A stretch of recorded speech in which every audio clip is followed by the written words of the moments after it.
Good afternoon everyone and welcome to the Ad-Hoc Scrutiny panel that's been established to look at the future arrangements for the Council's residential housing stock.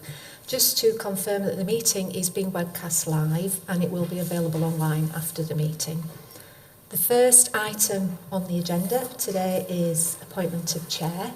So I'd like to ask the panel if there are any nominations for the chair. Could I propose Councillor Smage, please? Thank you. So we've had a proposal for Councillor Smage. Can I ask the panel if that's agreed?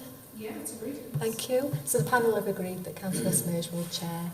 And I'll hand over to you, Councillor Smage. Thank you. Okay then, so apologies, we've got apologies from Linda Summers, who's a co-optee on the panel. We just want to first go and introduce the panel members. So I'm Councillor Liz Smage. Councillor Amanda Pinnock, one of the panel members. Councillor Anthony Smith, panel member. Councillor Sulie Richards, panel member. And Carol Tague from the governance team. Are there any interests to declare? No. All items are in public today. We haven't had any notice of deputations or petitions. No public questions, no? Okay, thank you. Right, so if we go to item 6, which is the terms of reference. The terms of reference for the panel and proposed timeline. So these are for noting by the panel. Do we agree those terms of reference? Yes, thank you very much. So we will have a meeting today and then another meeting 15th of January to gather evidence for this ad hoc. Right, item 7 then. So I wonder if officers can introduce themselves first of all, and then if an officer would like to give a brief summary. The panel are considering information in relation to overview of the key options for management maintenance of council housing in Kirklees and related implications, benefits and risks. And we've a lot of background information that we have been through. Okay, and we will have plenty of questions on. So does one of you want to start off but introduce yourselves first? Thank you. Thank you, Chair. Richard Pound, Strategic Director for Health and Care, and I'm the Strategic Director supporting this piece of work. Good afternoon, Chair. Joanne Bartholomew, Chief Operating Officer for Kirklees Neighbourhood Housing. Afternoon, Chair. My name is Naz Parker. I'm the Director of Growth and Housing in Kirklees Council.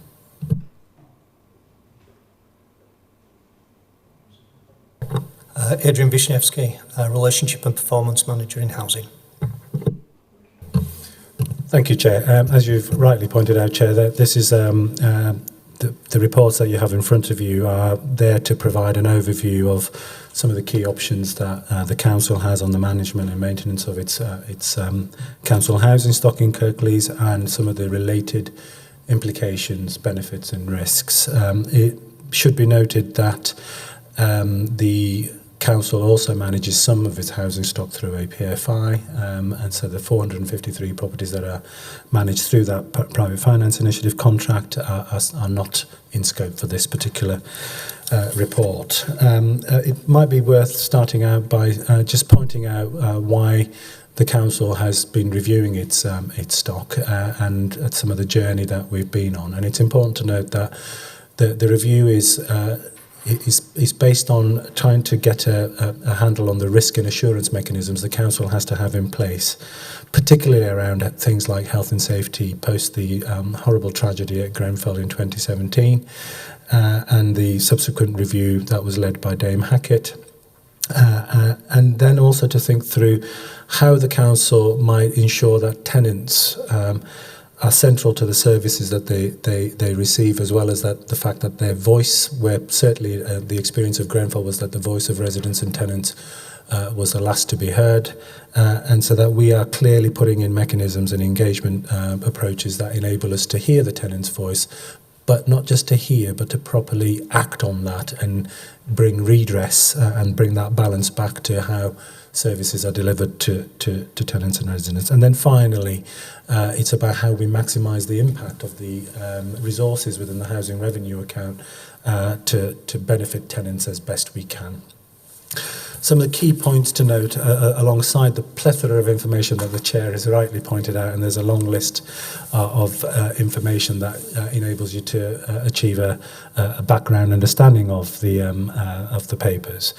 But really, in terms of the paper tries to contextualise what the policy environment looks like locally and nationally, and how that bears down on managing our stock. And ultimately, it sort of outlines the fact that the council is the risk holder for anything that might happen within its housing stock as the asset owner and the landlord of the housing stock. And it's true to say, I think, that many tenants and residents still believe the council is their landlord, which technically it is. It also talks about some of the changes that have happened within the ALMO sector since 2010-2011, when the Decent Homes funding came to an end, when government had expected all ALMOs that were created with that incentive of Decent Homes funding had completed their programmes. Since 2010 and 11, what of the 68 ALMOs that existed at that time, it's clear that there's been a trend towards councils bringing their services back in-house. So of those 68, there are only 31 left now.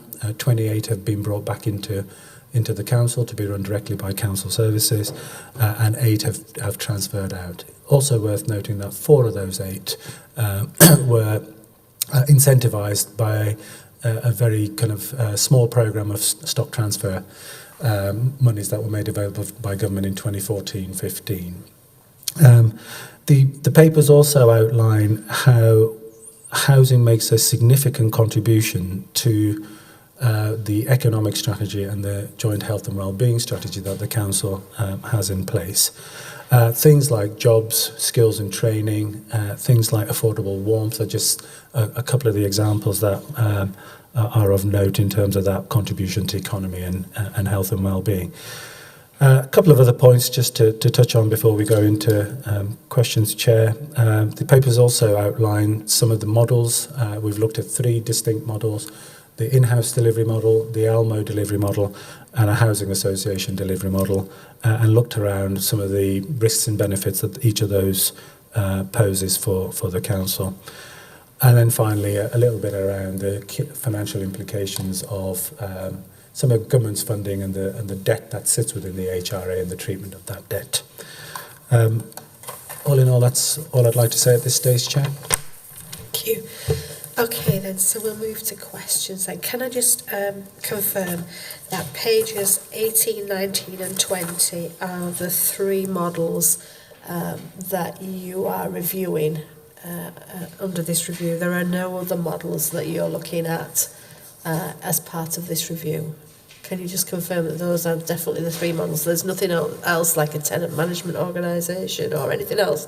These are just the 3 models? These are the 3 models that are in scope, Chair, based primarily on the fact that the council initiated an independent review in 2018. That review looked at a very long list of options, which included tenant management organisations, Chair. And as a result of that review conducted independently, it was concluded that there were 4 options that were worth looking at given the context that the council is operating in. And one of those 4 options was the transfer to an other management organisation, which we haven't looked at in this context as a real prospect. If Cabinet were to, with your advice as Scrutiny panel, were to select an arm's length option, it's believed that you would want to select the existing arm's length option. Yeah. So just to get clear that sort of the timelines, in the papers you've got various cabinet reports that have been tabled in various years. So 2016 you gave a 20-year contract to the ALMO, and last year, the 2018, you had a governance review in the current Almo. So can you just, so we're clear what the thought process is it that when you say the landscape has changed for managing council properties, how has it changed from those sort of milestone points that have been given in these papers? It's true to say, Chair, that the first Almo contract was established in 2002 as directly as a result of government incentivising councils to think through which model they wanted to manage their services with if they retained them directly in-house, there was no funding available, but there were two options under which funding was available, which was an arm's length management organisation or the creation of a housing association. As I said earlier, that funding programme came to an end in 2011. Kirklees reached decency by 2007, well ahead of that deadline. Then in post that work in 2016, Cabinet took a decision because of the alignment of customer service through property services to transfer building services into the Almo. Then we had Grenfell in 2017, which put a different complexion on how councils manage their services. And since then, the council has been on a journey of launching a new corporate vision and a new corporate plan, which is based around people, place and partners. And that ability to work in a place-based way is part of the considerations this time round in terms of thinking about how you integrate the impact of the broad range of services that council provides, particularly around the housing, health and social care agenda, to see where that alignment is, which model best fits that alignment ambition. Does anybody want to start with questions? Yeah. Thank you for that. There's a lot in the report and there's quite a lot of information that we've had to sort of understand and digest, complicated information. But I wanted to ask about the registered providers, the ones where the local authority have transferred stock over to housing associations. And I know there's a couple in the area that have done that. So we've got Wakefield and Calderdale that have done that. You mentioned in the report here about problematic issues such as the allocations policy and how they go about dealing with people who are homeless or at risk of homelessness and the relationship with the council to find them somewhere else to live. Can you give us a little bit more of an idea as to how it works in those areas?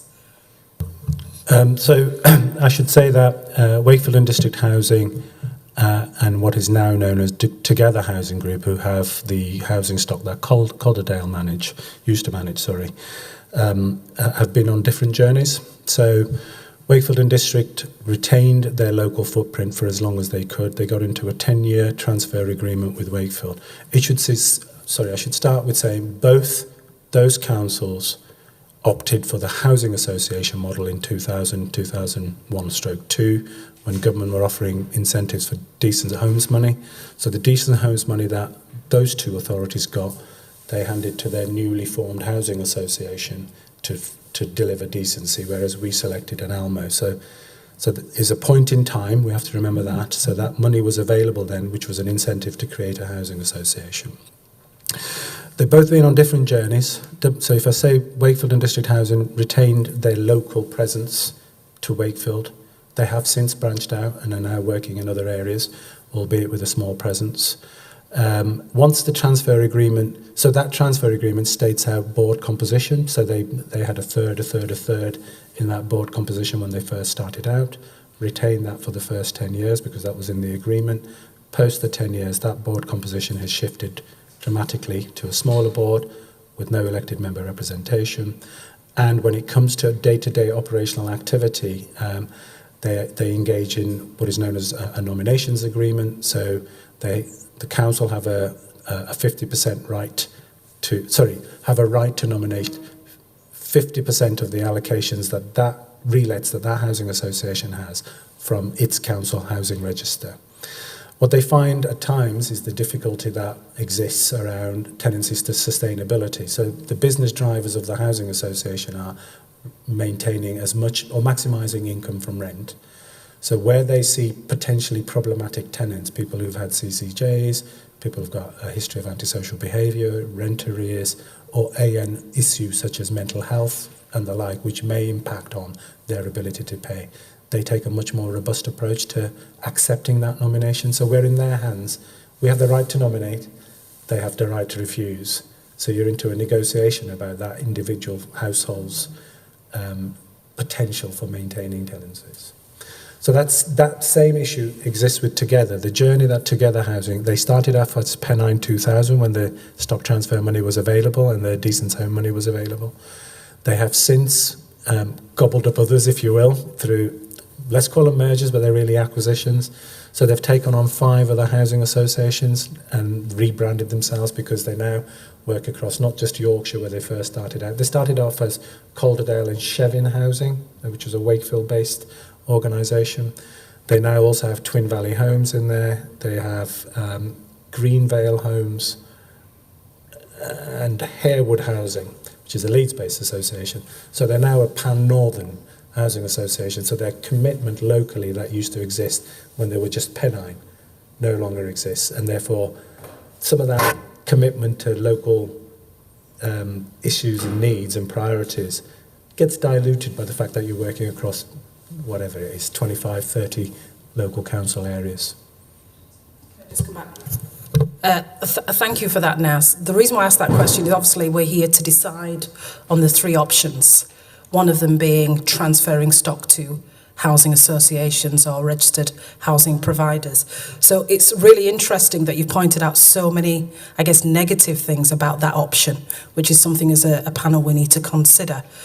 But we have these 3 options. We've got detailed information about, sorry, I apologise. We've got detailed information about each of the options and what the implications are positive and negatively in respect of all of them. And this might be a difficult question, but it's one that we have to consider. What's your view on the 3 models? Can I just clarify? It's not for Scrutiny to take the decision. It's for Scrutiny to make recommendations to Cabinet. Okay. And if I may, Chair, I should declare a conflict as an officer. I am a non-executive director on the board of a housing association, so I think it would be remiss of me to offer an opinion anyway. Can we pick up on the homelessness question? Because in all of the models you've got the new rights and duties that you've got under preventing homelessness and tackling rough sleeping. You've got it on all 3 models. In the ALMA and the registered provider, it's within the council. It's the council's responsibility, and it's in your housing strategy as well. So under all 3 models, as it's the council's responsibility, how would you see that strategy being put in place under all 3 models as an example of a strategy that is a duty of the council to provide, but under the different models it's a different way of providing it. So how would you see that working with all 3 models going forward? So maybe a bit about how we manage the implementation of those strategies, Chair, before going in to describe how each model might face onto that. So people who are rough sleepers and those who present as either threatened with homelessness or who are actually homeless present to us where we do an assessment of their homelessness, the causes that led to their homelessness, having discharged our duty to prevent as much as we can. So if it's a young person, for instance, to do some reconciliation work with families if we need to do that family conference approach to enabling people to stay where they are, to prevent that homelessness from happening. And that's a new duty that came out last April, and we've been implementing since then. It does make that duty that much more intensive, but it's the outcome is better as a result of getting involved earlier. Once we have accepted somebody as homeless through the homelessness legislation, We try and, if they don't have anywhere to go, then obviously we try and find them temporary accommodation. So the council in itself has a small stock of temporary accommodation. Currently that stock is 128 homes.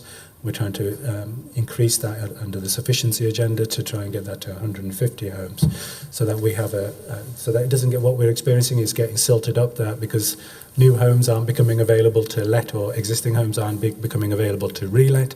So we get that silting up in temporary accommodation. So we discharge our duty through either temporary accommodation that we own.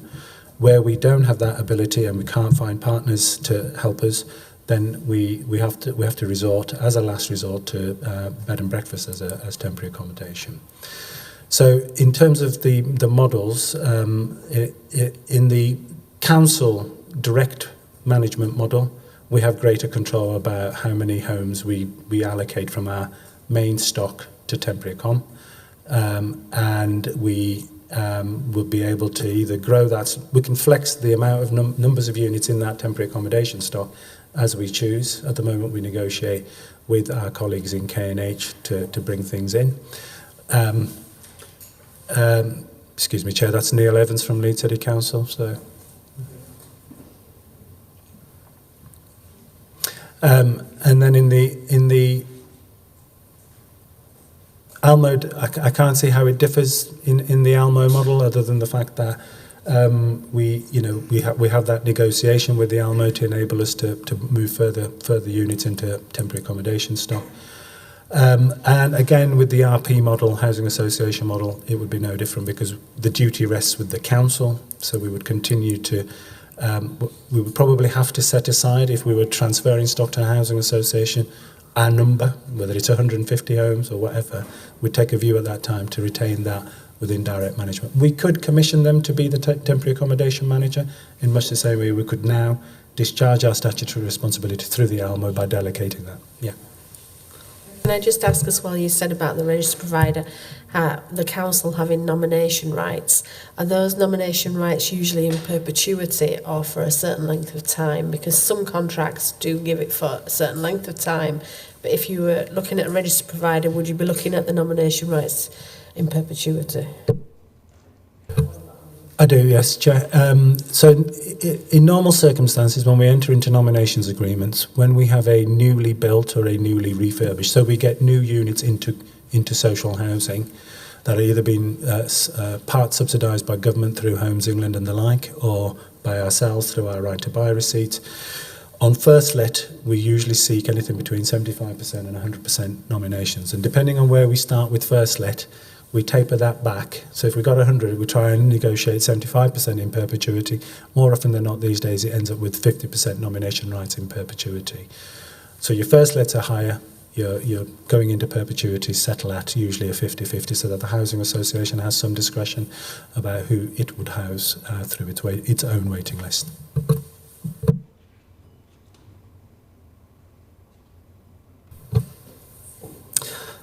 Thank you.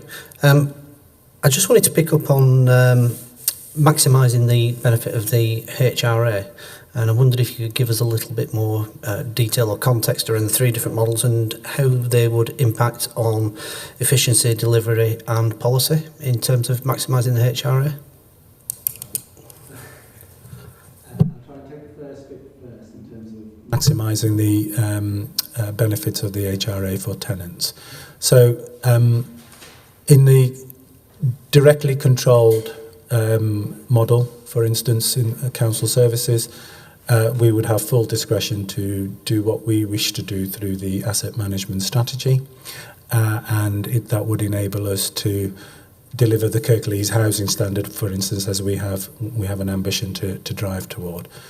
But it also enables to use the HRA resources in a much more flexible manner. So the ALMO model, and which I'll come to in a moment, is a single focus model, whereas inside of the council we would be able to broaden that out a lot more to align to other priorities and the place-based way of working, where we are able to integrate that with both structurally and in ways of working. So to say work with adult social care or partners in health, to align some of the work we do around housing and it being a key determinant of health and well-being, we would be able to control that much more closely. In the ALMO model, again, there's a degree of control, so because we are the owner of the stock and we are the owner as the council of the asset management strategy as well as the HRA business plan. So we can put elements into the business plan that enable us to drive the maximum benefit from the HRA. But then we have to delegate the delivery of that to our management partner, which then moves into that single focus element. And whilst there are opportunities to integrate and align through partnership, you have to work through that, and you're very dependent on the relationships you have with your ALMO and the alignment of each other's structures. Yeah. Through the housing association model, there's just less influence, less control over, because you've transferred lock, stock and barrel. So other than through good partnership working and through good influencing and aligning of strategies, you can achieve that. Probably not to the same impact that you could do if you were driving it yourself directly and controlling that and aligning it to the things you're already doing. So just some simple things like even tenant engagement, for instance. It becomes citizen engagement because if the council is doing it, it's doing it not just on the housing, it's doing it more broadly in place and adopting that place-based approach to how we do things. So just by way of example, to attempt an answer at the second half, that by not duplicating, not having to, agree by negotiation and influence, you save time and therefore you save money. And actually, in terms of the streamlining of the service delivery into the tenant, that's much better customer service as well. Thank you. Just touching on that area of duplication of effort, do you see significant benefits of one particular model or another in terms of reducing duplication, things like, maybe antisocial behaviour, environmental health, well-being, things like that? Are there benefits for different models? There is certainly a greater potential for doing that through streamlining of structures if you've got a single entity delivering across the range of services that we want to do within the place-based model. So I think a directly managed model gives you the greatest potential. Doesn't mean to say there aren't risks in that and that you don't trip over yourselves and perhaps not realise those benefits. That's just going to reflect, there's also something I think about the longevity or otherwise of benefits over time. So there are some things we might achieve in all three of the models, or in the two models outside of the council, because we have a good partnership, a relationship with that organisation or key individuals in that organisation. But there's more potential for that to change over time with that organisation if there's changes in key personnel for that relationship and partnership working to change and potentially a greater gap to emerge. And so there's something about both in theory what you could achieve and probably the probability of being able to consistently sustain that regardless of changes in kind of personnel or external influences. Can I just pick up on what you say about negotiation? So with an ALMO, it would be by negotiation for the HRA. Can I just pick up on that a bit? So the council, in its budget decisions, sets the spending plan for the HRA. Yes? The council retain the HRA. The ALMO manages that spend. So it is the delivery arm. The council is the strategy, the ALMO is the delivery arm for that strategy. So surely in any ALMO model there would be structures in place for the council to ensure that what the spending that has been decided at council level to the HRA is being achieved by the delivery body. So how come you say it is by negotiation? That is the bit that I don't quite get and what I'm asking to expand on, because I would have thought the strategy is set by the council, it's the council's HRA, the delivery body delivers what the council, and there is bodies put in place and a relationship manager and committees and all sorts put in place to ensure that the delivery is what the council's expecting. So it's important to note that you're right about all of those things in terms of the HRA being directly managed and controlled by the council as the strategic body in this relationship, which then obviously influences asset management strategy and therefore spend profiles and capital plan. If I give an example of that negotiation, it might bring it to life a little bit better. So the council has an ambition to drive a new Kirklees housing standard that builds aspiration for its communities and certainly its most vulnerable, many of whom, and should be noted, not all our tenants are vulnerable. Some are very happily getting on with their lives and would just want us to be a landlord. But there are many who are vulnerable and in priority need, suffer from poverty and suffer from a number of different issues. So the council's aspiration is to have a home that is something they can be proud of and acts as a launch pad for other things in terms of prosperity and being able to maximise life chances. So on that journey, we as a council, as part of the business planning exercises and the drive toward a Kirklees housing standard that addresses that need, asked the ALMO to develop an enhanced lettable standard. So when every time a new property, property becomes available because somebody's given a notice and is therefore available for relet, we do some void inspection works. The delivery partner does the void inspection works, goes in and thinks through what needs to be done before we can relet that property. So we have an ambition for actually going beyond minimum standards in terms of that relet. To even going as far as saying for some of our most vulnerable, they don't have a starter home pack, they don't have carpets, they don't have blinds and curtains. You know, we want people to move into a council house or property and say wow when they first get their keys. That was a significant negotiation in persuasion, I would suggest, in terms of getting people to buy into that new standard, because actually it's not a sector norm. We're bucking the trend by doing this. And at a time when we're trying to address getting properties relet as quickly as possible, that adds a layer of work. And so there's a bearing on the structural impact for the ALMO and the resources of the ALMO. So there was an anxiety there, which is natural and justified. It's not a criticism of the ALMO, it's just we had to negotiate to persuade and to influence and get that as part of the norm way of working. So it's whilst we have the strategic intent, we need our delivery partner in that scenario to be on side and have the model that can do that without undermining existing relet performance. Can I just ask a question on standards then, while we're talking about standards? So, on page 210 of your papers, the green paper talks about a review standard for decent homes. The green paper talks about reviewing standard for decent homes. Okay? Yes. You have said that part of the reasons for going to an ALMO was because of the decent homes work, which has been completed. But this green paper, and I understand it is just a green paper at this point in time, is discussing reviewing standards for decent homes. So what happens if a new programme is put in place under the three models? How would that work under the three models if you were asked by the government to do more decent homes work? How would a programme of decent homes work under the three models?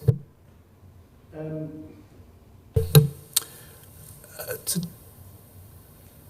difficult one in the sense that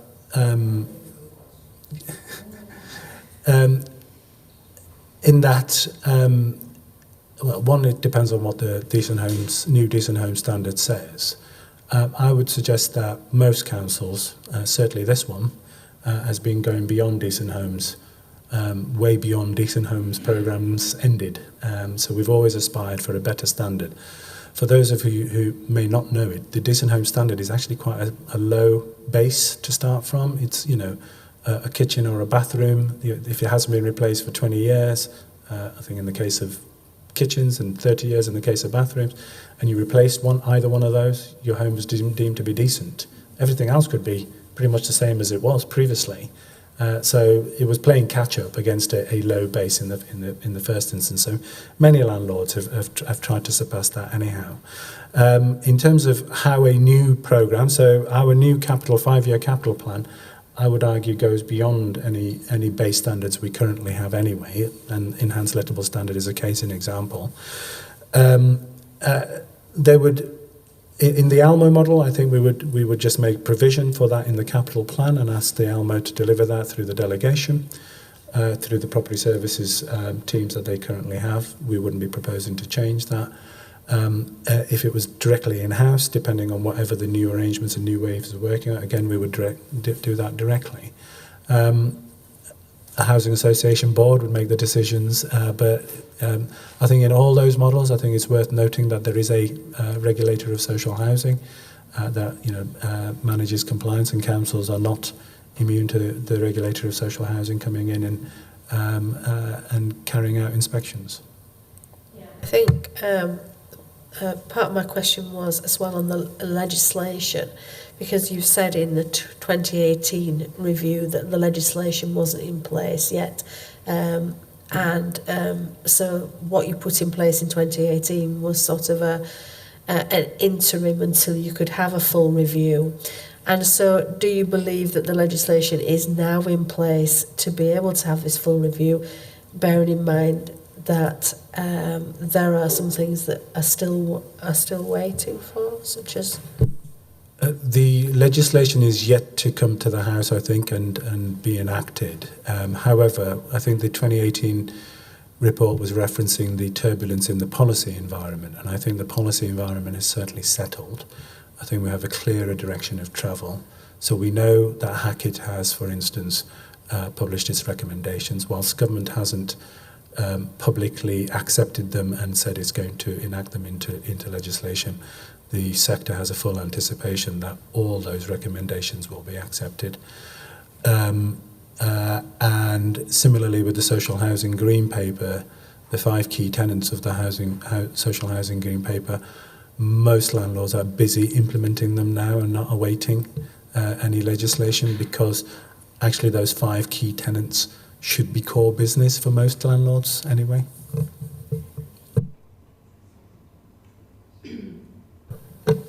Hi. Could you just reflect on the 7+1 partnership outcomes and how each of the 3 models are affected by that? I'm going to give my voice a rest, if I may, Chair, and hand over to the Strategic Director. Okay, thank you. I think all 3 models can be made to contribute to the outcomes, but I think, as has been said before, it's probably the ease and directness with which you can do that, and the further away control of the stock and indeed capital investments decisions is from the council, the harder that becomes, or in some cases may not be possible, except by a process of negotiation. So if we were to take something, I don't know, as simple as greener and improving the energy efficiency of housing stock, that would be something which we can very directly do if we have control of that ourselves. We can negotiate with the ALMO. Once we transfer that stock to a housing association, unless we locked it into the contract at the point of transfer, we've effectively lost all ability to seek to improve the energy efficiency of housing stock beyond that, which was a kind of a legislatively defined level. And what we know, of course, is that fuel poverty is a significant issue for many people, and so there may be scenarios in which we'd have wanted to go beyond whatever the minimum kind of threshold that was set in law was. So I think you can achieve outcomes in all 3 of those models. It just becomes more complex the further away and less control you have over that. Can I just follow up on that then, that says, because in one of the papers you talk about outcomes being explicitly commissioned, and what you're saying is that it would be a negotiation, but in one of the papers at page 22, you actually use the words by explicit commission of all those involved, the addressing of outcomes was to be carried out. Would that still be the same under the, obviously if it was a council option, then you wouldn't have to explicitly commission, but under the other two models, would it be commissioned in that way still? I think that, again, it's one of those things that would vary over time. So you're right, in direct control of the stock, if we were to take something around, I don't know, tackling loneliness and social isolation, as where we know that there are a number of individuals employed both by the council and by Kirklees Neighbourhood Housing who could contribute to that. If all of that activity were managed in-house, we would, I suspect, structurally come up with a different way of delivering that. In the Almo arrangement, because we've got good partnership working with K&H colleagues on a day-to-day basis, teams working in those geographic areas, effectively between them work out how they're going to coordinate their activity and reduce social isolation. If that the stock and indeed that kind of support arrangement have been transferred to a housing association, it would be difficult to describe how that might change over time. So if that stock were transferred into a local housing association, it retained a Kirklees only footprint, was very much part of a partnership model. We'd have to negotiate that alignment. We wouldn't be able to directly coordinate the activity of staff employed by two organisations, so there's the risk they duplicate or create gaps. But if those staff, in fact, were to become part of, a housing association, covered a much broader area, as has been described in the past, I think it would become almost impossible to influence how local staff operated, because that housing association rightly would have an interest in what happened in Kirklees, but would have an interest in what happened in many other places as well. It's probably fair to say that over time we've seen that kind of, in the housing association sector, we've tended to see an aggregation of housing associations into larger organisations covering a bigger footprint. Thank you. I'm a bit of an advocate for equality of opportunity, and what I was hoping to see in here would be some kind of equality impact assessment in relation to the three options. As a tenant, I think if I was a tenant on a low income or had a disability, looking at this report, I'd want to know how the three options are going to impact on me in particular. And I'm just wondering if you can comment on that.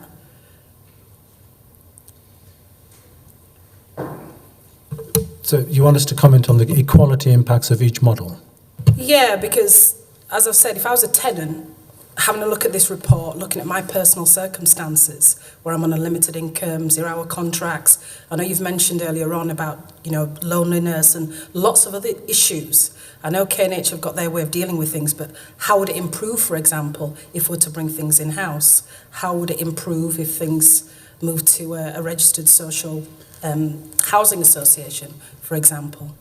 So I think it's worth starting with saying each of those organisations as landlords would be bound by equality duties, so and therefore would not seek to breach any kind of legislation around equalities.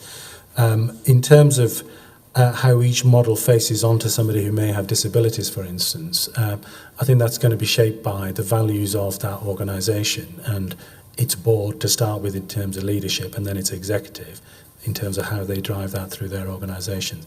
So it's really difficult for me to comment on what a newly formed housing association's board's values and mission and purpose might look like. But I would say that actually, the impact on individuals should be one that's inclusive, one that, seeks not to discriminate, and looks at the needs of people in that through that lens. So I'm not sure that any one of those would differ, but I'm going to... Can I elaborate a little bit?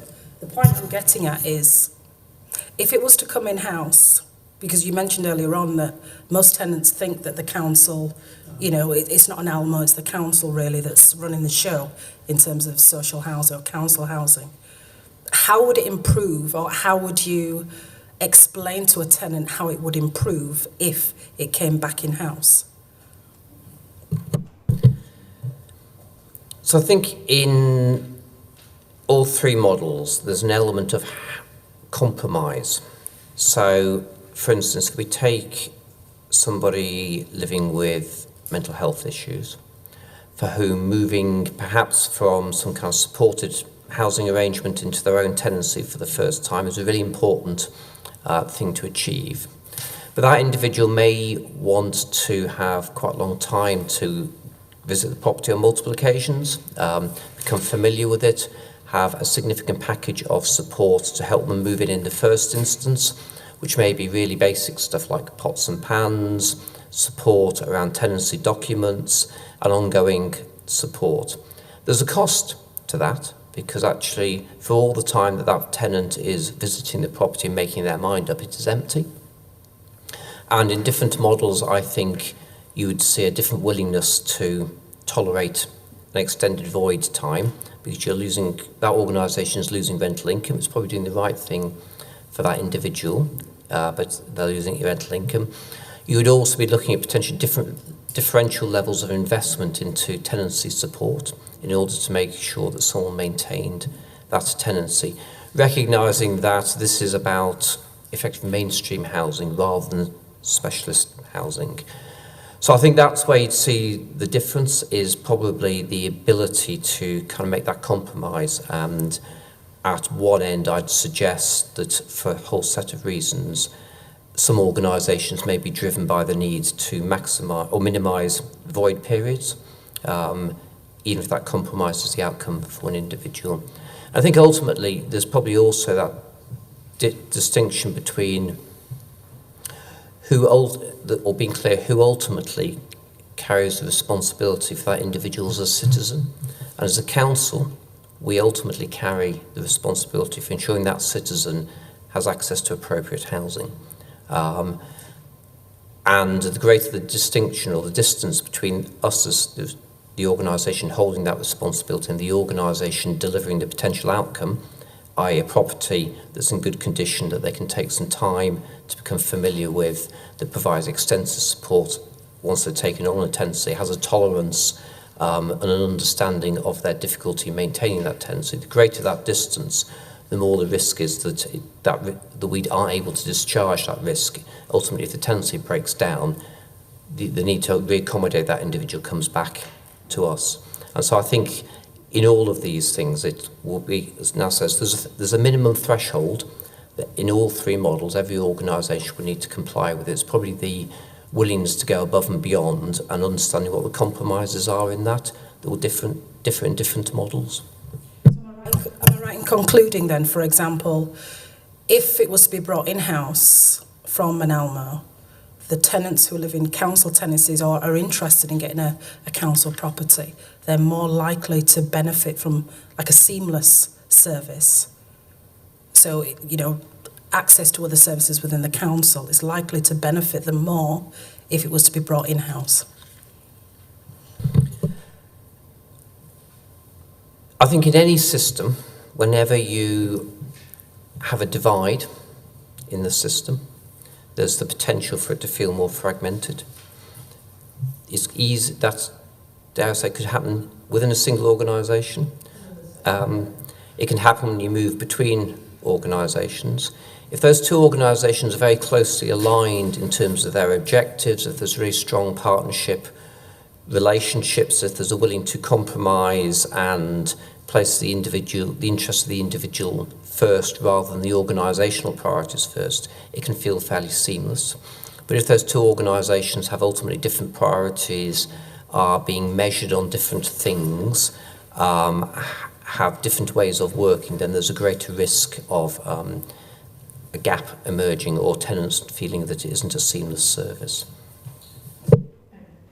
It'd be interesting to know which model can get a meter changed faster, because sometimes on relay times that is the one thing that holds everything up. But come on. Yeah, well, my question kind of ties in with that, and it's coming back to the regulatory environment. And you know, one thing we can say for sure is that we are in a changing regulatory environment and it will continue to change. So my question would be, for the three models, what are the strengths and weaknesses in terms of providing flexibility to change with that regulatory environment, and particularly with regard to delivery of statutory services and duties of the council, and the finality of any decision that is made for the three models? In other words, could we roll back or move to a new position? So, really important question, Councillor. So I would suggest that the regulator is interested in any landlord that delivers social housing with public money. In terms of the things like Hackett and risk and assurance, the three different models offer three different levels of control and accountability, therefore. And I would suggest that the in-house model gives you the greatest level of control. Doesn't minimise the risk anymore, the model itself, but what it does is it gives you the assurance levels directly, and you're able to put the mitigations in directly and manage those directly. In the ALMO model, you are delegating a responsibility but not sort of abdicating yourself of that accountability, because the risk still remains with the council. So should we, God forbid, have something like Grenfell happen here, it would be the leader of this council and the chief executive of this council, not the chair and the chief operating officer of the ALMO. That would be in front of the TV cameras, as we pretty much witnessed at Kensington and Chelsea. Sorry, the second half of yours was the finality, that was it. So the third model, which is the housing association model, enables you to fully transfer the risk associated with the property itself. So your regulatory risk sits with the property in that scenario, but the reputational risk of that happening to citizens in Kirklees, for instance, still rests with the council. So you don't fully transfer risk, certainly not the reputational risk, but you certainly, the transfer of data, the risk to do with day-to-day operational activity and strategic intent is transferred out. The final model is also the one that achieves finality, because you can't then bring it back in, because you've sold your stock essentially. It's gone. It sits in a completely separate legal entity that the council has very little jurisdiction over as a company, because it's registered as a charity more often than not. It's usually established as an industry on provident society.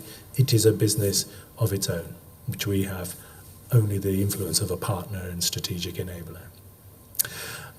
In the ALMO model, obviously, you could bring it in-house. In the council model, in terms of finality, you could choose to create either a housing association or an ALMO, should you wish to further down the chain. So you still retain those strategic options. They're still available to the council should it choose to.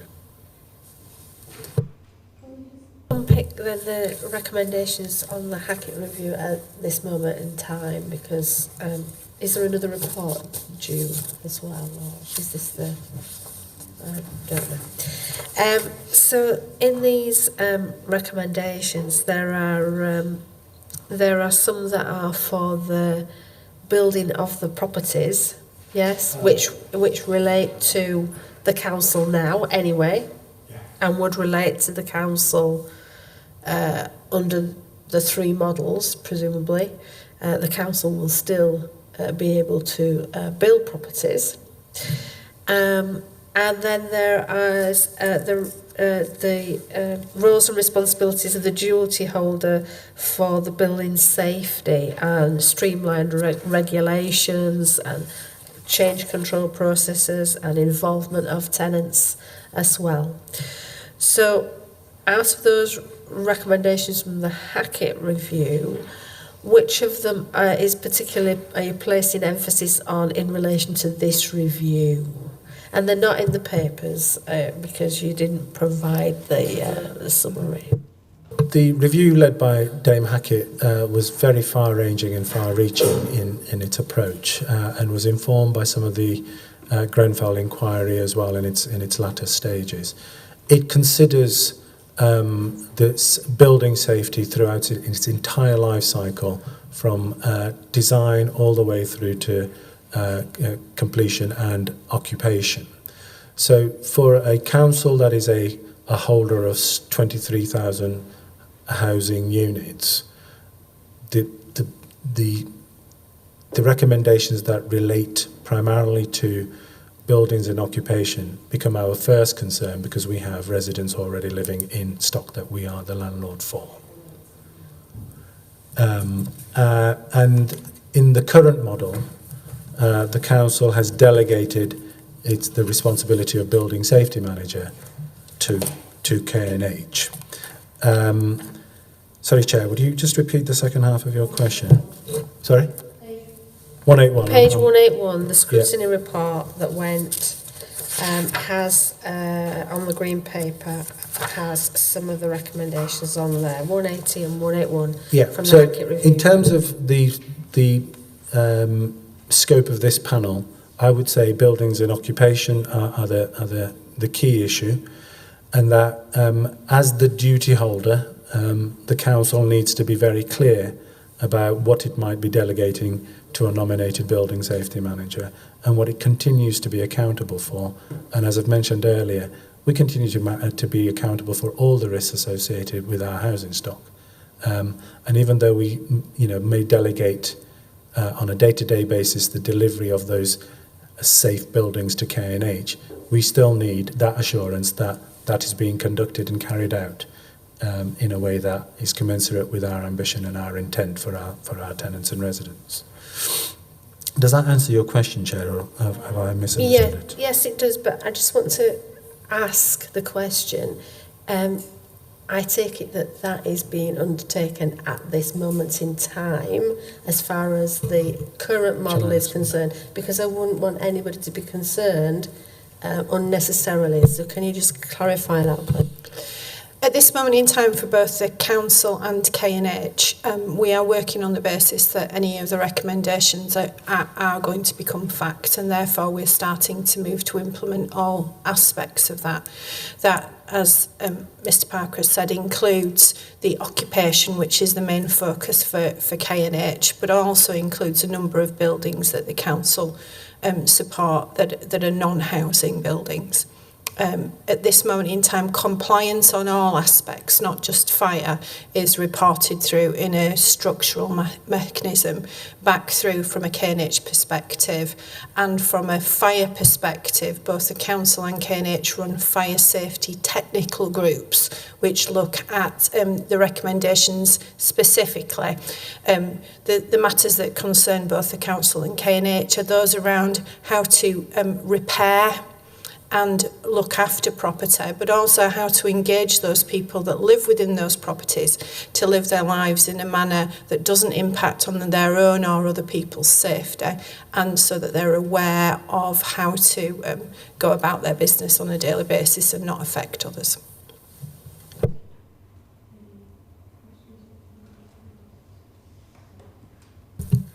Thank you. Slight change of direction, and I just wanted to touch on the potential impact for, I think it's circa 500 staff currently employed in K&H, and the impact of transfer to any other model from the Almo and representations with unions and... Yeah, we just, can I just clarify, it would be maintenance of employee rights across all three models, I think is what we're asking, isn't it? Yes, so that is what we're asking. How are you going to ensure that employee rights are maintained across any of the models? Thank you, Chair, that's perfect. Just a matter of correction, there's 860 staff, but that in this context, 2P applies, so employee relations mechanisms work regardless of which model we sit in. Those staff have a right to their job and their employment, and that transfers through dependent on which model. The other thing I would like to mention is that regardless of the model, there are still a significant number of council houses that continue to need their services delivered on a daily basis.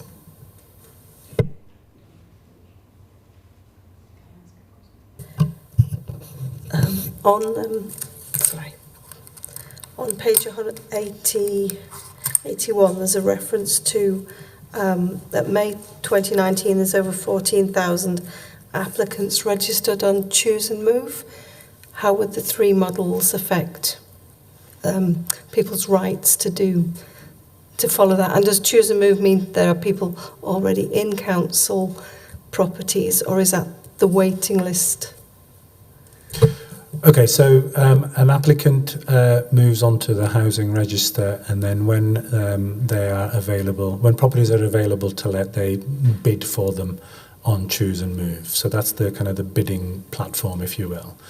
If successful, then the matching of that individual to the property goes through K&H, and then they sign up the tenancy.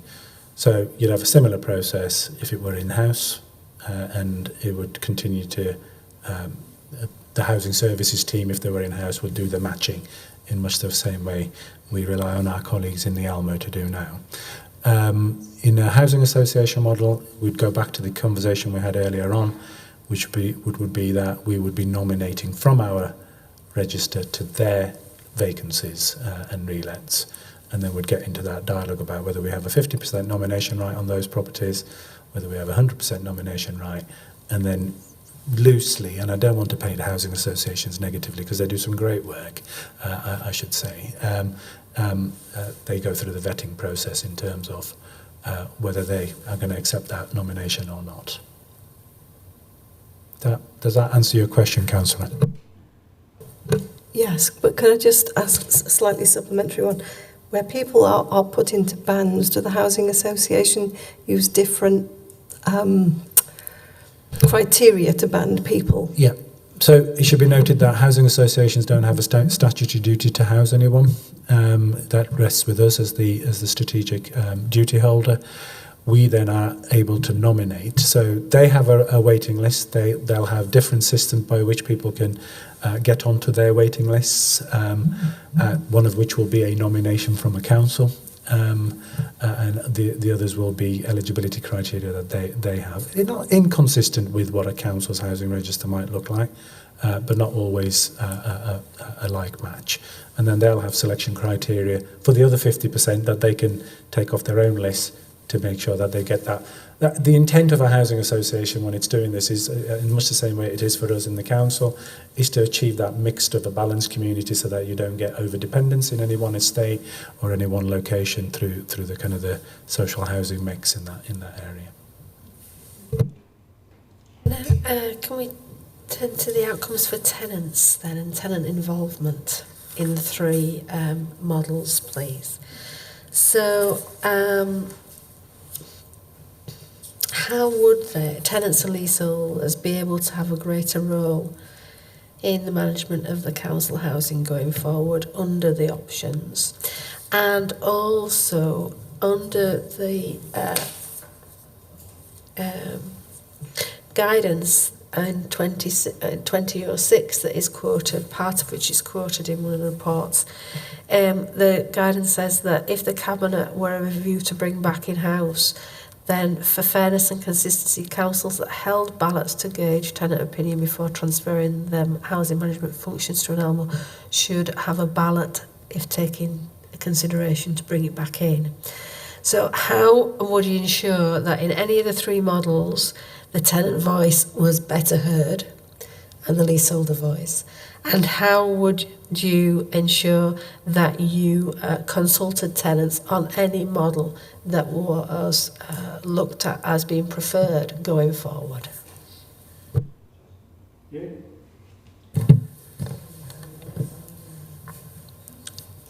So I think there's something important about making the distinction potentially between the tenant voice in the sense that looks at the voice of someone in the context of the house in which they live, and the citizen voice. And so in a place-based working context, it is much more than just the house in which people live. People will have a view about refuse collection, the state of the roads, and what we're seeing through some of the place standard tool conversations actually is that holistic conversation that's really important.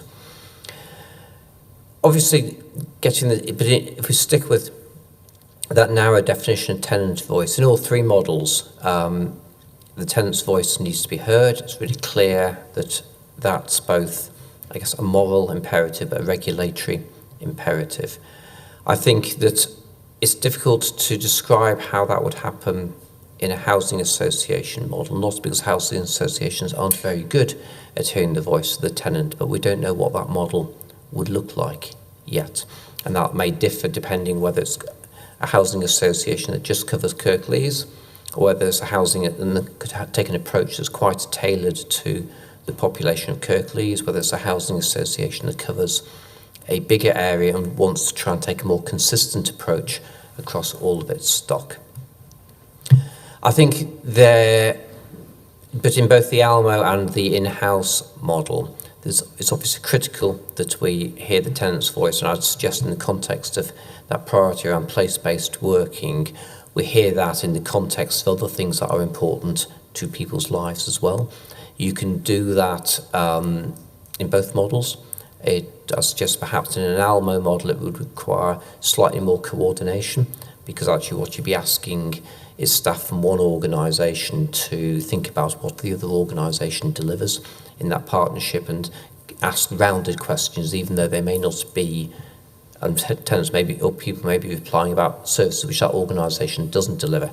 So if council staff were undertaking an exercise and people were talking about things which were delivered through the Almo, they'd need to not say, that's not us, that's another organisation. Back to that seamless bit, they'd need to continue to kind of hold that conversation and vice versa.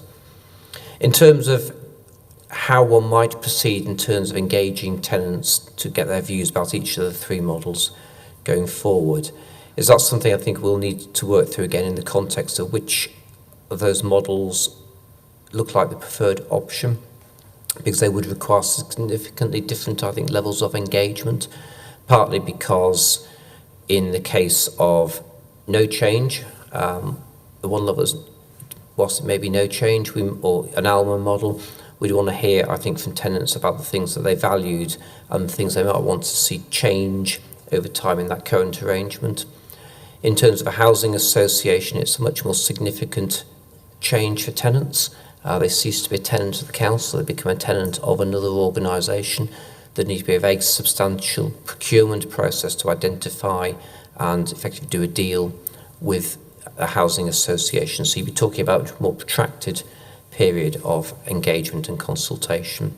And in terms of the council taking on the direct management, clearly the individuals are currently technically tenants of the council. They would remain tenants of the council. The change that would happen would be in the organisation that they interface with on a day-to-day basis. If I could ask what maybe a more straightforward question, and ask quite simply about the impact of the models on tenants' rents and a right to buy. So again, let's start with the going further out to a housing association as the starting point. That would depend on the negotiation and what.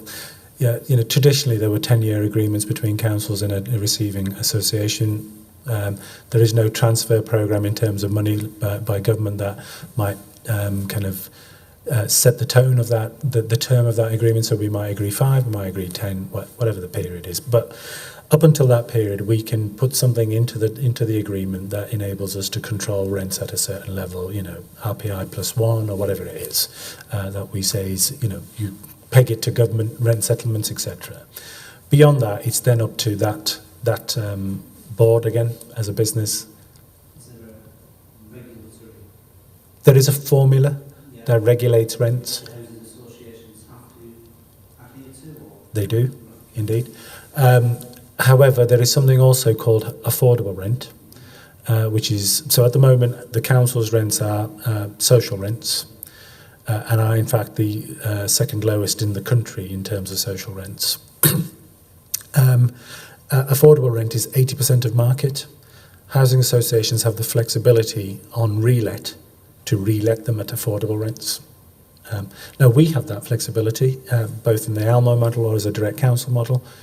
Strategically, we choose not to do that. So that's the impact on rents that is possible. There's nothing to say any one of those models would go down. Let's increase rents dramatically, because that's not great for you price yourself out potentially. But we've held rents really low within the council, and actually we've consciously made those decisions as a council to hold rents at a low level, because we've had opportunity to increase them through rent restructuring and target rents and the formulaic approach that government take to that. We've chosen not to. Right to buy exists as council housing stock. You transfer it out to a housing association. Currently, those properties would then, again, through a transfer agreement, you retain some rights for tenants to preserve their right to buy. So some housing association tenants that went across on transfer have preserved a right to buy. Housing associations are subject to something called right to acquire, which enables you to buy your property. Less generous of a discount than council housing tenants get.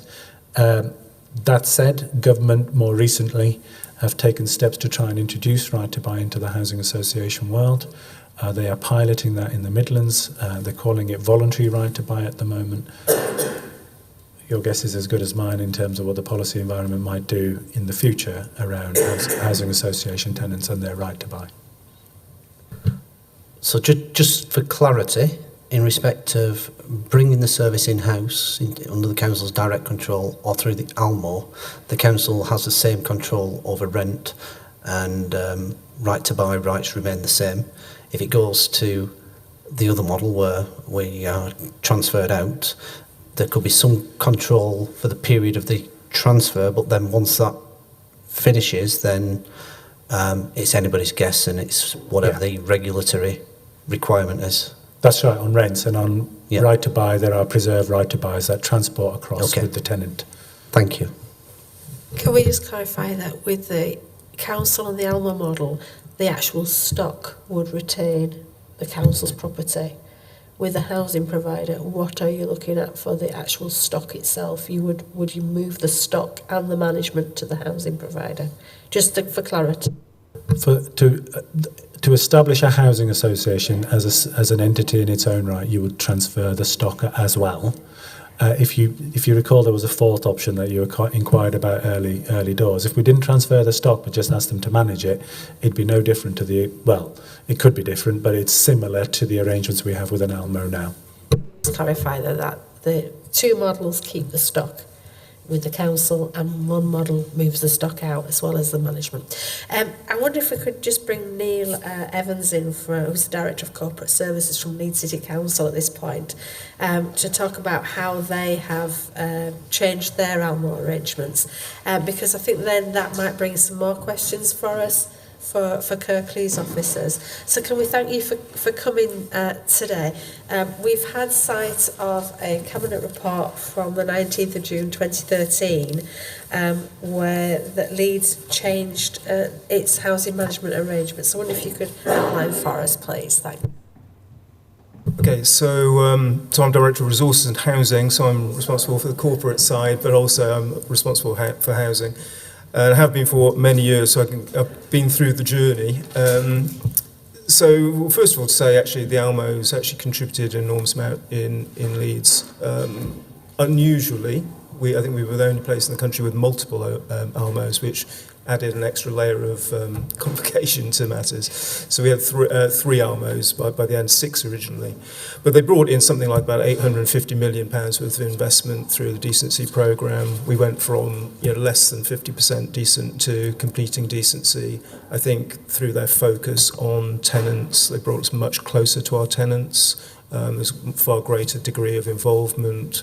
They were very business focused. I think improved a number of our sort of core responsibilities around rent collection, void management, and so forth.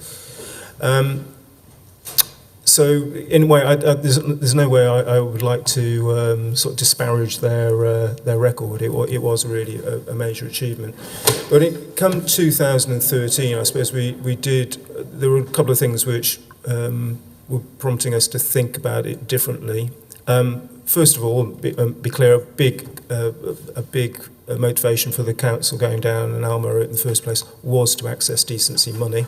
The Labour government of the time had made it clear you could only achieve that through a housing association route or an ALMO route, and we chose the ALMO route. So that had been accomplished, and that was over, and there was no more money coming into Almos than coming into council. So if, in some senses, the financial incentive had gone. But then I think there were a number of other reasons then which we thought it was right to look at something different. One which is an issue which you don't have was the duplication between the three. So we had 3 chief executives, 3 management teams, 3 of this, 3 of that. And it was a very expensive model which we were clearly able to make some significant savings from. But over and above that, there was also even if we'd moved to 1, and that was the alternative which we were really looking at, there would have still been some duplication between things like our finance teams, our HR teams, and so forth, where we've got certain responsibilities, they've got certain responsibilities. You're both kind of covering quite a lot of the same sort of ground, which we could do something about and take some savings from. I think that probably the one critical one, which it's been touched on a couple of times in here, is this issue of accountability and the sort of a certain ambiguity around it, which sometimes happens. I think the chair was right in saying, well, actually, we can specify, this is our housing, this is what we want. But when you actually set up an organisation with its own board, particularly actually under the old audit inspection regime, there was actually an emphasis upon them being demonstrating they were arm's length and that they were different. They may take a different view. And so there became a bit of an ambiguity about who was accountable, who was responsible. And I think really things came to a head when actually we had being frank about, had a pretty disastrous experience on a repairs contract. So one Almo retained its in-house repairs team that worked broadly well, but we came up to the two Almos chose to outsource, and they appointed a company called Morrison's, which actually, within 6 months of it being taken on, was utter disaster. And it ended up folding. It got transferred over to Mears. There was no getting around the fact that actually tenants thought the council was responsible. And actually, and the executive member, myself, we were the ones who were sort of in the firing line, if you like. It had gone wrong. What are you going to do about it?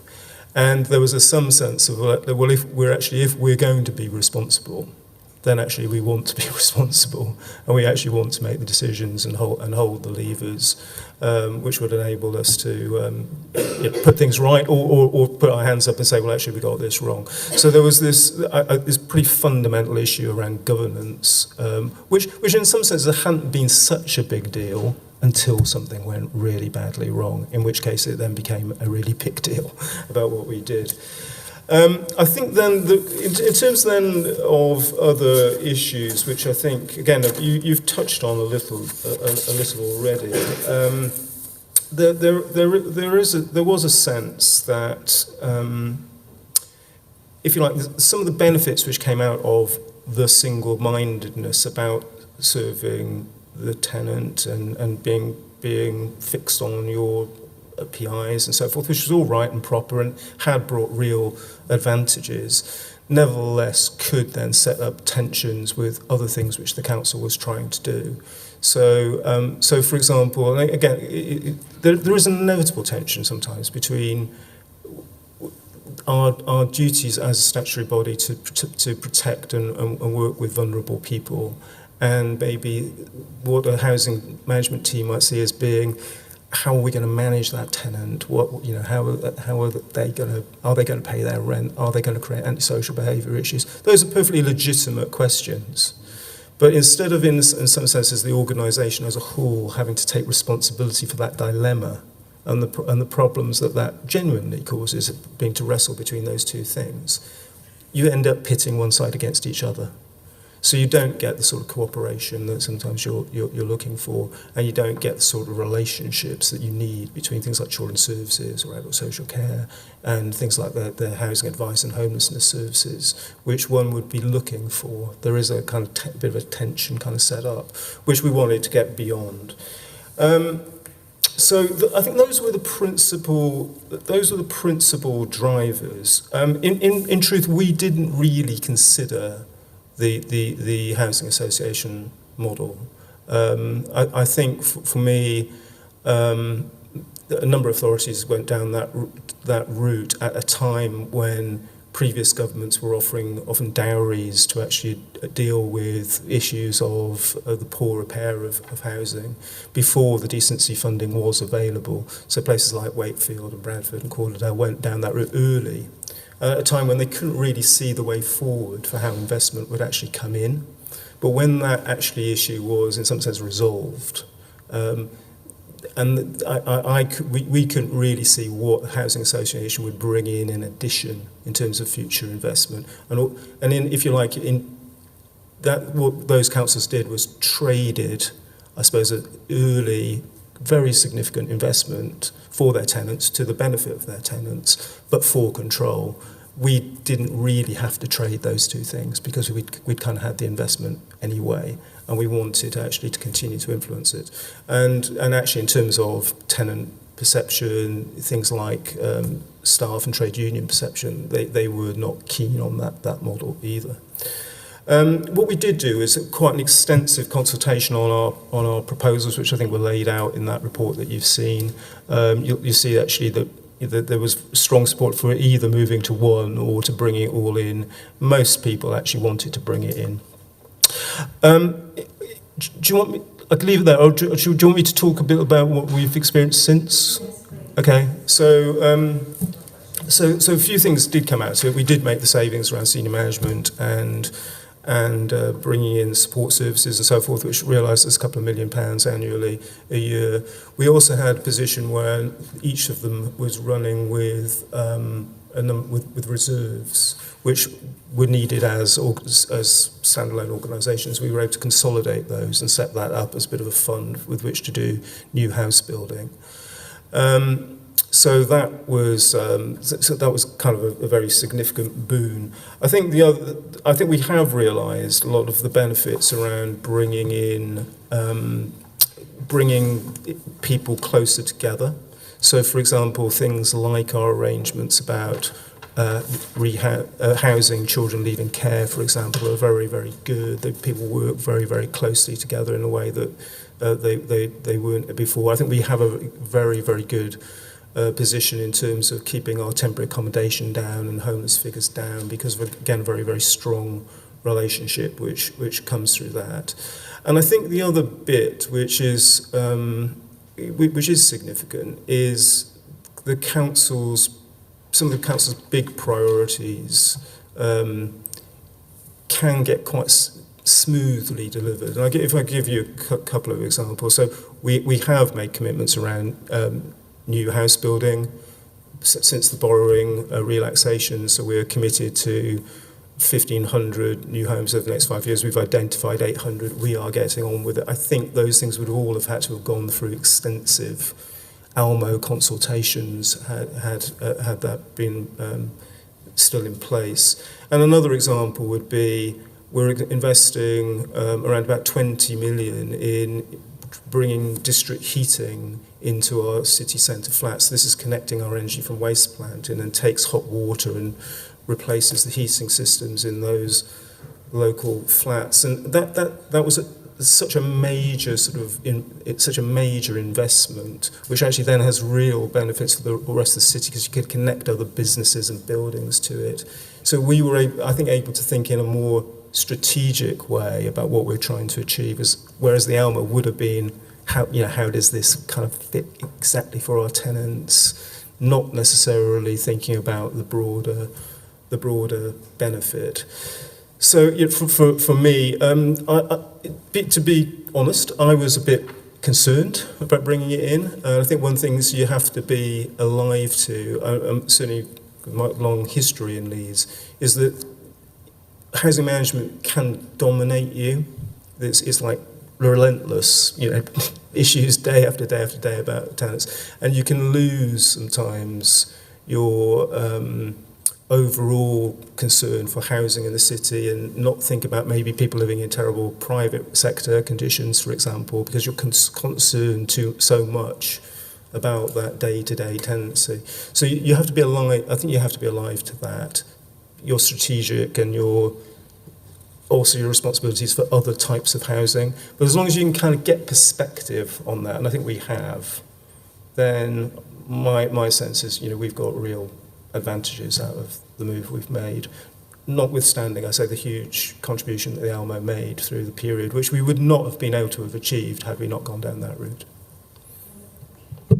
You said then that you changed from the Almo to bringing it in-house because of a specific set of circumstances, in that the satisfaction with what was happening was low as far as tenants were concerned, but then the advantages bringing forward have been realised. And I just wanted to ask how you maintain that strategic and delivery perspective with having it in-house, because the Almo, you'd have the strategic at the council level and the Almo would be the delivery. How you balance that, because sometimes getting two parts of a council to talk to one another can be a challenge in itself. You know what I mean? So how do you balance that? Well, I don't want to pretend it's easy. I think actually one of the things which moving the Almo out of the council allowed it to do through that period was to actually improve some of the services which were its responsibilities, but which hadn't previously had that much of a look in. So things like concentration on the private rented sector, it always played a bit of a second fiddle. Our concern around our housing advice and our homelessness, again, played a bit of a second fiddle to the tenancy management. I think the fact that we built those up during the period when the Almos were operating meant they came back into something which was more mature. And we were able then to kind of balance those two things. And I certainly I've and my executive member have both been focused on both issues just as much. And I think it is an important leadership issue, to be honest, for both members and officers to keep it in mind that it's no better. We've got to be as concerned about somebody living in poor private rented accommodation as we are about people living in our own tenancies, and not to lose that perspective. So thank you for coming along. It's been really helpful to hear about how Leeds have sort of dealt with this situation. So I just wanted to ask really quickly about the process. What was the process, very quickly? And the tenants, was there significant change for them? So what I'm asking basically is, how did it impact on them? Was it seamless? They didn't exactly realise to a large extent there was a change, it was business as usual? Or was there a significant change that you thought they may have felt? And also I wanted to ask, because you've been through the process, is there any lessons that we can learn from what you've done? Can you think of any situation where you think you could have done it better? And really just to give us the advice in that respect. So what worked well, what didn't work so well, what are the pitfalls, what should we be looking out for? So I think, again, as earlier referred to, I think the bulk of tenants throughout the Almo period simply regard themselves as Leeds City Council tenants. That wasn't clearly true of those people who were highly engaged in the Almos, of which there are clearly a number of people who sit on boards and so forth. So when we did actually go out and we gave a survey to every tenant in the city, we got something like 8,500, I think, responses to that. So it was a large response. I say 61%, I think, favoured bringing it in back house. 80% favoured bringing it into one organisation. So we had strong support that way. We also did a whole series of kind of workshops and open evenings and so forth, which I did many an evening that year doing meetings. So that was over about a three month so period. So I think by the end we had quite a strong mandate from the tenants themselves. I think what we were clearly concerned to keep on side tenants who put a lot of work in personally to actually tenant involvement and give a lot of their own personal time.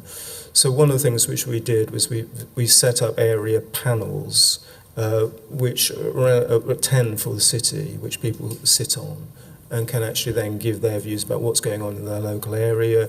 There is a small budget also which is available to them to actually do things like some environmental improvements, for example, in the area, through which we could continue to engage those people.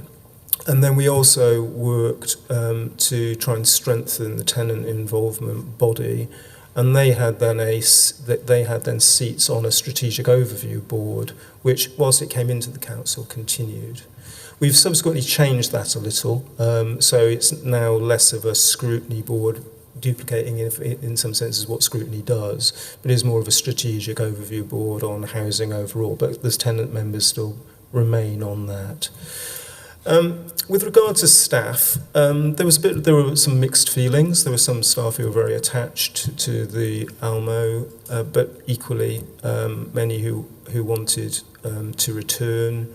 The trade unions were actually very much in favour of returning the staff to the council, where a couple had diverted a little bit in terms of their conditions and so forth, and trade unions were anxious to kind of bring that back in. So that element of it went extremely smoothly. I think you've seen we had it, the June report. Everybody was back in by October. That was done. That was done remarkably fast. And then we went full implementation from the following April, but everybody was 2P back in by the end of the October. In terms of lessons, I think we've generally got the benefits from it. I think one thing which sometimes staff will say to me is decision making can be a bit slower in the council. From an Almo which is just making its own decisions, and you have to listen to that and hear that. Sometimes we do that to get the governance right. Sometimes we do it because it goes through lots of hoops. So I think that's an issue which continues to be there, which we have to address, and you have to be conscious of how can you try and avoid that.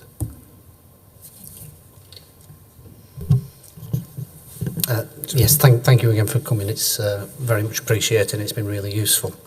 One of the things that I picked up on was you mentioned that an Almo brings a level of focus into a specific area, which can be positive.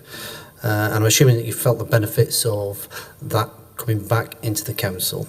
I'm just wondering whether there's been any adverse pressures and demands that have needed to be managed, and whether you feel that focus is being maintained and can be maintained while at the same time allowing the housing to work better with other departments. I know it's kind of a vague question, but can you... Yeah. I think that what I was trying to convey at the beginning was that in no way was the decision some sort of verdict that this had been some big failure. It was actually a real success, and it was a success not only just in terms of investment, but by actually changing the way housing operated in the city. So I think previously, I've been in Leeds a long time here, but you had 90,000 homes 25 years ago. So, a huge amount. You would kind of not had maybe the locality focus, could get disconnected from its tenants. Some of its basic delivery around, we were running at things like 5% void levels at the time. Rent collection was not good.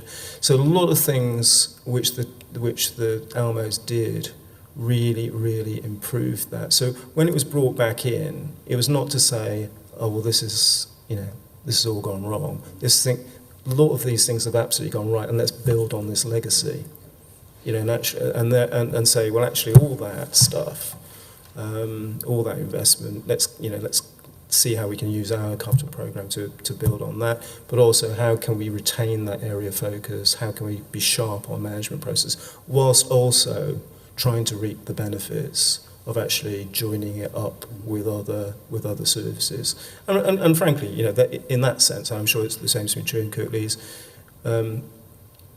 Local government used to be more separated, and people used to do things more different ways. So things have moved on anyway. But I think we've been able to kind of build on those benefits which they realised, and then able to put on top of that extra coordination and extra ability also to connect housing rather, to some of those bigger strategic investments which we're keen to see happening as well.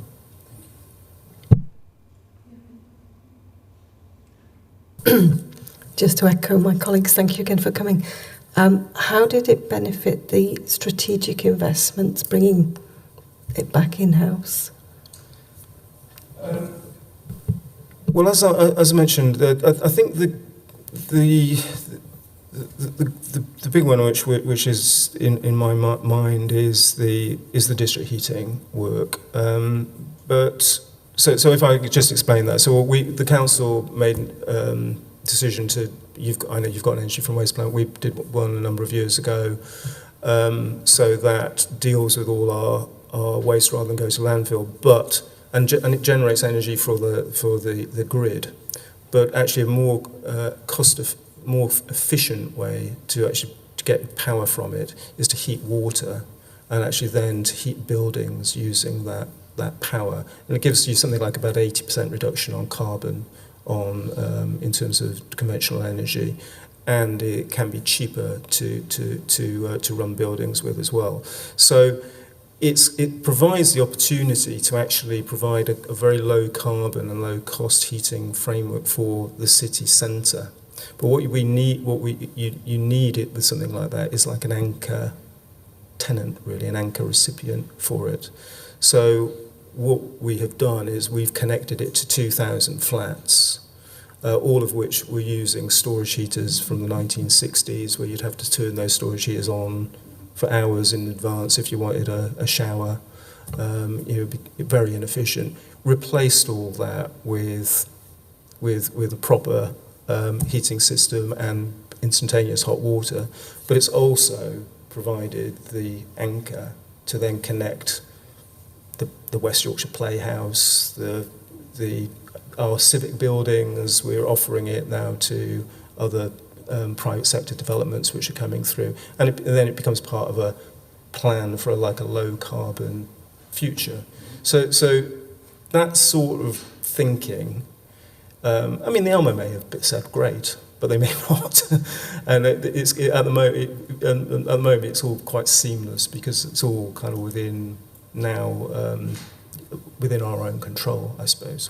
I suppose the other one example is also our decision around what to do in the wake of Grenfell, and the council wanted to respond. We've still got around about 116 multi-storey blocks in Leeds, and we did commit to doing work around sprinklers.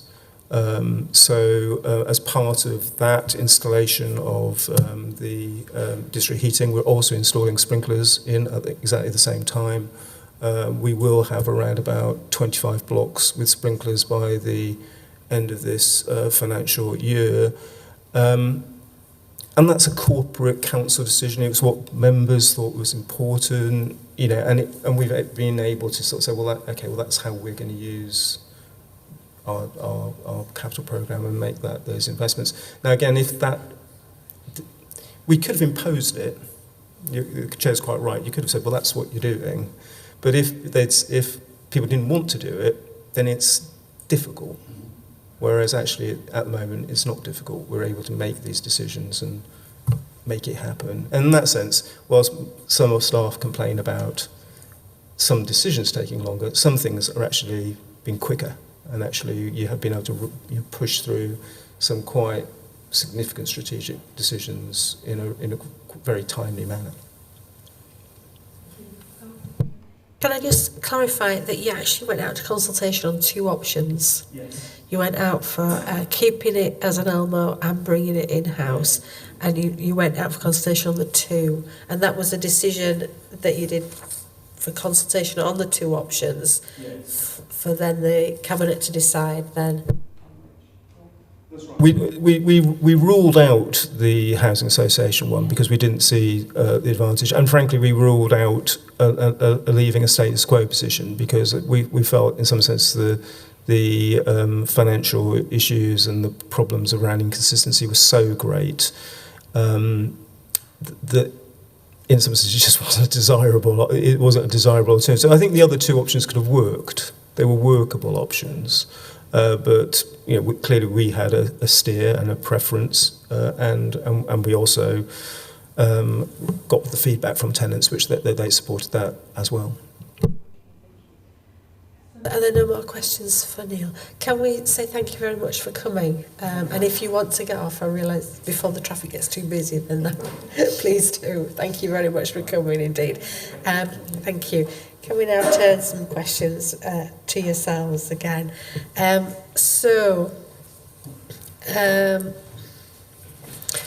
The strategic and the delivery and the governance and the timeliness of decisions. Do you want to talk about that in relation to the models, please? How are you going to keep the strategic and the delivery working under the bringing it in?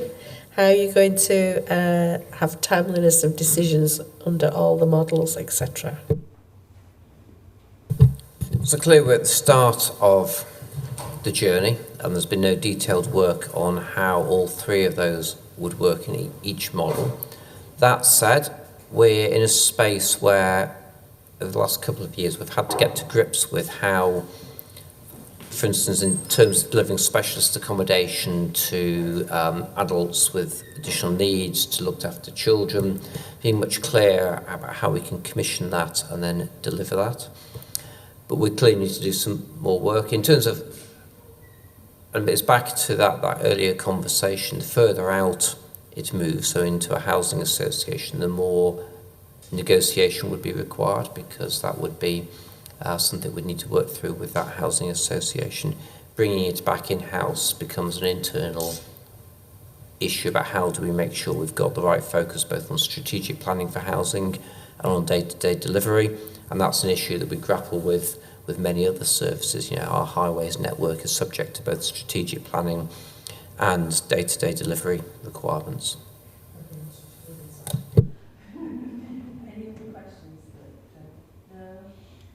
Can we? I do have some extra questions, but time is getting on. So I wonder if for next time we are going to be talking about risk. Risk management.